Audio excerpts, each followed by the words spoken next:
Welcome to Suman TV. Poonam Pandey తంది హత్య ఆత్మహత్య కాదు. ఈ రెండిట్లోనూ నిజం లేదు. తను కేవలం సర్వైకల్ క్యాన్సర్ మీద అవగాహన కల్పించడం కోసమే ఈ పాత్ర పోషించానని, అందరికీ అవగాహన కల్పించడం కోసమే ఈ విధంగా వీడియోని రిలీజ్ చేశానని చెప్తుంది. ఏది ఏమైనప్పటికీ అసలు సర్వైకల్ క్యాన్సర్ ఎందుకు వస్తుంది, వీటి నివారణ మార్గాలేంటి, మనం ఎలాంటి జాగ్రత్తలు తీసుకోవాలి, ఈ అవగాహన పెంచుకోవటం ఎంతైనా అవసరం. అధిక బరువు అనేక సమస్యలకు కారణం. సాహితీ యోగా ఆన్లైన్ క్లాస్ లో జాయిన్ అవ్వండి. దీనికోసమే సుమన్ టీవీ కూడా సర్వైకల్ క్యాన్సర్ మీద రకరకాల వీడియోలని తయారు చేసి మీ అందరికీ అందిస్తోంది. నమస్తే డాక్టర్ గారు. నమస్కారం అండి. మీలాంటి డాక్టర్స్, గైనిక్స్ మీరంతా కూడా చాలా మందికి వచ్చిన పేషెంట్స్కి చెప్పటం, సెమినార్లో మాట్లాడటం, క్యాంపెయిన్స్ చేయడం జరుగుతూ ఉంది. కానీ మనకి కొంత అవేర్నెస్ తక్కువ ఉందేమో అనిపిస్తూ ఉంది. మీరేమంటారు? డెఫినెట్గా తక్కువ ఉంది.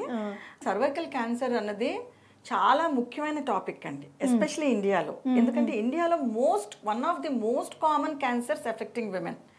బ్రెస్ట్ క్యాన్సర్ తర్వాత second most common cancer in Indian women ఏంటంటే సర్వైకల్ క్యాన్సర్. సో దీనివల్ల చాలా అధికమైన డెత్స్ అవుతున్నాయి ఇండియాలో.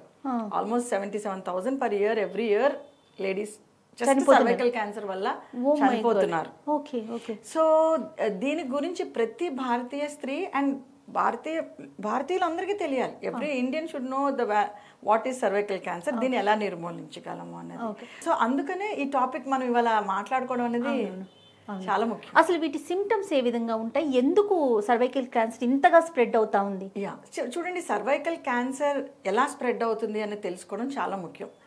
అన్ని క్యాన్సర్స్ లా కాకుండా ఈ క్యాన్సర్ ఏంటంటే ఒక వైరస్ వల్ల స్ప్రెడ్ అవుతుంది, కాజ్ అవుతుంది. అసలు క్యాన్సర్ కి కారణం వైరస్. ఈ వైరస్ పేరు హెచ్పివి వైరస్.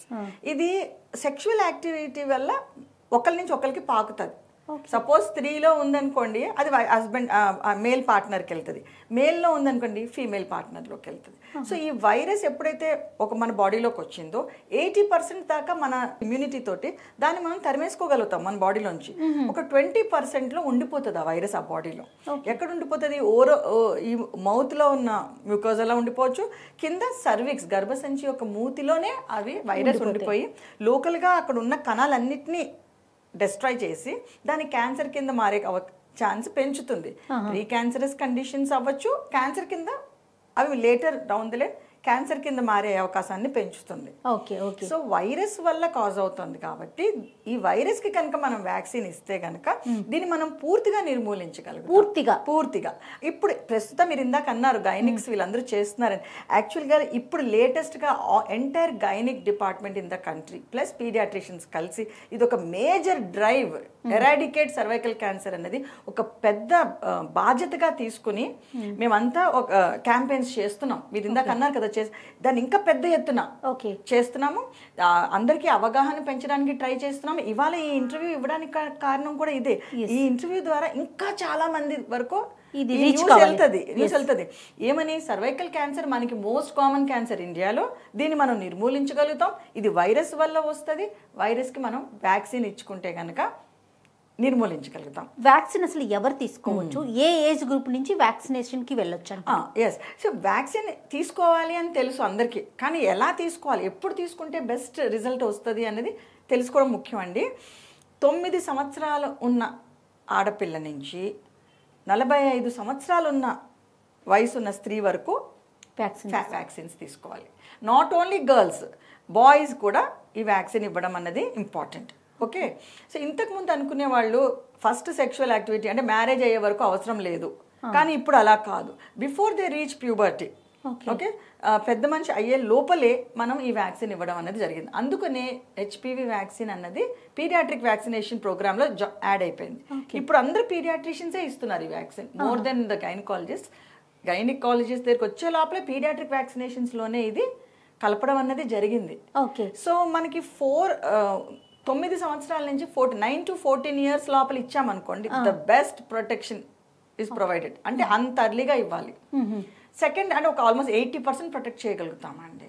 రెండోది ఏంటంటే 14 to 26 years ఇచ్చామనుకోండి, కొంచెం ప్రొటెక్షన్ తగ్గుతుంది, కానీ స్టిల్ ఇట్స్ వెరీ ప్రొటెక్టివ్, 70% దాకా. 26 to 45 లోపల around 60 to 70% we can protect. So మీరు యాజ్ ఎర్లీ యాజ్ పాసిబుల్ మీ ఇంట్లో ఉన్న చిన్న పిల్లలు, ఆడపిల్లలు కానీ మగ పిల్లలు కానీ అందరికీ ఈ వ్యాక్సినేషన్ ఇచ్చుకొని, మీరు కూడా 45 years కంటే తక్కువ ఉంటే కనుక please take the vaccine. Okay, వీటి వల్ల సైడ్ ఎఫెక్ట్స్ ఏమన్నా ఉంటాయా? వ్యాక్సినేషన్ తీసుకున్నప్పుడు ఏమైనా జాగ్రత్తలు తీసుకోవాలమ్మా? సైడ్ ఎఫెక్ట్స్ చాలా తక్కువ అండి, చాలా రేరు. సైడ్ ఎఫెక్ట్స్ అంటూ ఏం పెద్దగా ఏం ఉండదు. ఓన్లీ చిన్న ఎలర్జిక్ రియాక్షన్ రావచ్చు, మైల్డ్గా ఫీవర్ రావచ్చు. అది కూడా నా ఎక్స్పీరియన్స్లో నేను ఎవరికి చూడలేదు. ఓకే, అందుకనే ఒక డాక్టర్ సూపర్విజన్లో తీసుకుంటే ఏమైనా ఇమీడియట్గా ఏమైనా చిన్న ఎలర్జిక్ రియాక్షన్ ఉంది, వాళ్ళకి ఆల్రెడీ ఎలర్జీ ఉన్న వాళ్ళకి there may be a small chance. Major side effects అనేది ఏమీ లేదు. ఇంకో ఇంపార్టెంట్ పాయింట్ తెలుసుకోవాల్సింది ఏంటంటే, ఈ వ్యాక్సినేషన్ తీసుకున్నాం కదా, ఇంకా నాకు క్యాన్సర్ రాదు అని అనుకోవడానికి లేదు. ఎందుకంటే ఈ హెచ్పివి వైరస్లో చాలా స్ట్రెయిన్స్ ఉంటాయి. చాలా హెచ్పివి 11, 13, 6, 16, 18, 31 అలా చాలా వేరియంట్స్ ఉన్నాయి. చాలా వేరియంట్స్ ఉన్నాయి. వీటన్నిటిలో కూడా మోస్ట్ కామన్గా క్యాన్సర్ కాజ్ చేసేది మనకి 6, 11, 16, 18, 31, 33. వీటికి మనం వ్యాక్సిన్ తయారు చేసుకోగలిగాం ఈ వేరియంట్స్కి. కానీ వేరే వేరియంట్స్ కూడా క్యాన్సర్ కాజ్ చేయగలవు, రేర్గా అయినప్పటికీ కూడా. ఓకే, సో మనం నిర్మూలించడానికి మన చేతిలో ఉన్న అస్త్రాలు ఏంటి? వ్యాక్సినేషన్ ఒకటి ఉంది, ప్యాప్స్మియర్ అనేది రెండోది ఉంది. ఓకే, సో మనము ఈ వ్యాక్సినేషన్ ఇచ్చేసుకున్నాం కదా, ఇంకా ప్యాప్స్మియర్ చేయించుకోకలేదు, నాకు క్యాన్సర్ రాదని మాత్రం భ్రమలో ఉండద్దు. You continue your Pap smear examinations. ఎప్పటి నుంచి చేస్తాం? 21 years నుంచి టిల్ 65 years చేస్తాం. ప్రతి 3 సంవత్సరాలకి ఒకసారి మీ గైనకాలజిస్ట్ దగ్గరికి వెళ్ళి ప్యాప్స్మియర్ చేయించుకోండి. ప్యాప్స్మియర్ అంటే ఏమీ లేదు, గర్భసంచి మూతి మీద ఉన్న కణాలని స్లైడ్ మీద వేసుకొని మైక్రోస్కోప్లో చూస్తారు, స్టెయిన్ వేసి. It's very simple procedure. మనం ఎందుకు ఇవాళ ఇది మాట్లాడుకుంటున్నామంటే, మిగతా అవయవాల్లాగా, అంటే ఇప్పుడు సపోజ్ ఓవరీ తీసుకోండి, ఇంటెస్టైన్స్ తీసుకో, ఇవన్నీ పొట్ట లోపల ఉంటాయి. నువ్వు ఏమైనా ఇన్వెస్టిగేట్ చేయాలంటే మనకి పెద్ద పెద్ద పరికరాలు కావాలి. అల్ట్రాసౌండ్లు కానీ, సిటీలు కానీ, ఎంఆర్ఐలు కానీ కావాల్సి ఉంటుంది. దీనికి ఏమీ లేదు, నువ్వు చిన్న speck, because cervix is an organ which you can see. మీ కళ్ళతోటి మీరు చూడగలరు. కింద చిన్న స్పెక్యులం పెడితే గర్భసంచి మూతి కనిపిస్తుంది డాక్టర్కి. Okay, it's a simple OP. కన్సల్టేషన్కి వెళ్తే చాలు, madam please check my cervix and take a pap smear, that is enough. మీకు డాక్టర్ దగ్గరికి వెళ్ళి చేయించుకోండి.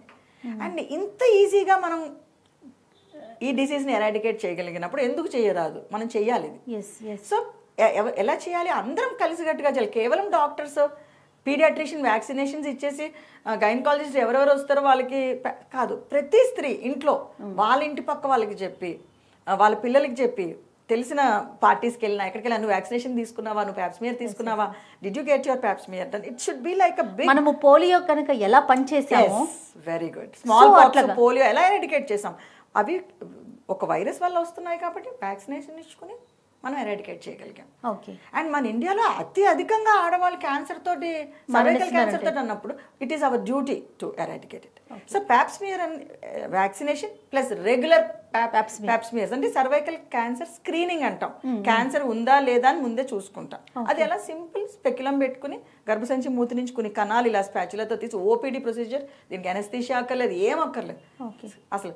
ఇట్ ఈస్ 2 minutes పని అది. 2 minutes పని అది. It will eradicate cancer from us. So ప్రతి 3 సంవత్సరాలు చేయించుకోవాలి, 50 ఏళ్ళ వరకు. 50 ఏళ్ళ తర్వాత ప్రతి 5 సంవత్సరాలు, 65 సంవత్సరాల లోపల చేయించుకోవాలి. ఇంకోటి కూడా కొత్తగా ఏంటంటే, ప్యాప్స్మియర్తో పాటు అక్కడ వైరస్ ఉందా లేదా, గర్భసంచి మూతి దగ్గర వైరస్ ఉందా, హెచ్పివి డిటెక్షన్ అంటాం. ఆ వైరస్ ఉందా లేదా కూడా వెంటనే చిన్న స్వాబ్ తీసుకుని బాటిల్లో వేసుకుని దాన్ని కూడా మనం టెస్ట్కి పంపిస్తాం. ఈ రెండు కలిపితే, అంటే Pap smear report plus HPV detection, 2 virus ఉంది, రిపోర్ట్ ఎలా ఉంది కలిపి చూస్తే ఆల్మోస్ట్ 90-95% సెన్సిటివిటీ కనిపెట్టేయగలుగుతాం. ఇది క్యాన్సర్ ఉందా, క్యాన్సర్ కింద మారే కండిషన్ అవకాశం ఉందా అనేసి. ఇంకొక లక్ ఏంటి, సర్విక్స్ మనకి ఇందాక చెప్పుకున్నట్టు బయటకు కనిపిస్తుంది. రెండోది చిన్న ప్రొసీజర్ ఒక ప్యాప్స్మియర్. మూడోది ఏంటంటే, సర్విక్స్ లో క్యాన్సర్ రాత్రికి రాత్రి రాదు. ఓకే, మనకి టైం ఇస్తుంది. ఇది నేను క్యాన్సర్ కింద మారిపోతాను అని చెప్తుంది ముందే. దాన్ని ప్రీ క్యాన్సరస్ కండిషన్స్ అంటాం. ఇప్పుడు క్యాన్సర్ కాదు, ఎన్ని రోజుల ముందు తెలుస్తుంది మనకి. అది మనం ప్రెడిక్ట్ చేయలేమండి. సపోజ్ ఇన్ని నెలల్లో నీకు క్యాన్సర్ వస్తుందని చెప్పలేం. కొంతమంది స్త్రీలలో 1 yearకే మారిపోవచ్చు, కొంతమందికి 6 ఏళ్ళు పట్టొచ్చు. ఓకే, కానీ ఇది క్యాన్సర్ కింద మారతాను అన్న కండిషన్ అయితే రిపోర్ట్లో కనిపిస్తుంది ప్యాప్స్మియర్లో. సో మనకి ప్రీ క్యాన్సరస్ కండిషన్స్ ఉన్నాయి కాబట్టి మనం క్యాన్సర్కి రాకముందే కనుక్కుని దానికి చిన్న చిన్న సులభమైన ట్రీట్మెంట్లు కూడా ఉన్నాయి. ఇప్పుడు నీ రిపోర్ట్ వస్తుంది, వీటిని ప్రీ క్యాన్సరస్ కండిషన్స్ని మనం జనరల్గా CIN1, 2, 3 అలా అంటాం మెడికల్ టర్మ్స్లో. I don't want to confuse you. కాకపోతే ఏంటంటే నీకు క్యాన్సర్ కింద మారే అవకాశం వచ్చిందమ్మా రిపోర్టు, దీన్ని ప్రీ క్యాన్సరస్ కండిషన్ అంటారు. దీనికి వెంటనే చిన్న ట్రీట్మెంట్ ఉంటుంది. ఏంటి, దానికి కొంచెం ఐస్ పెడతాం, దానికి క్రయోథెరపీ అంటాం. అది కూడా ఓపీ ప్రొసీజరే, దానికి అనస్థీషియా అక్కర్లేదు, దానికి పెద్ద ప్రిపరేషన్లు ఏం అక్కర్లేదు. It's 10 to 15 minutes procedure. Okay. అక్కడ ఐస్ పెడితే కనుక ఐస్ ఏం చేస్తుందంటే ఆ చెడుగా మారిన కణాలన్నింటినీ చంపేసి బయటకు తరివేసి మళ్ళీ కొత్తగా మంచి లేయర్స్ ఫామ్ చేస్తుంది గర్భసంచి మూతికి.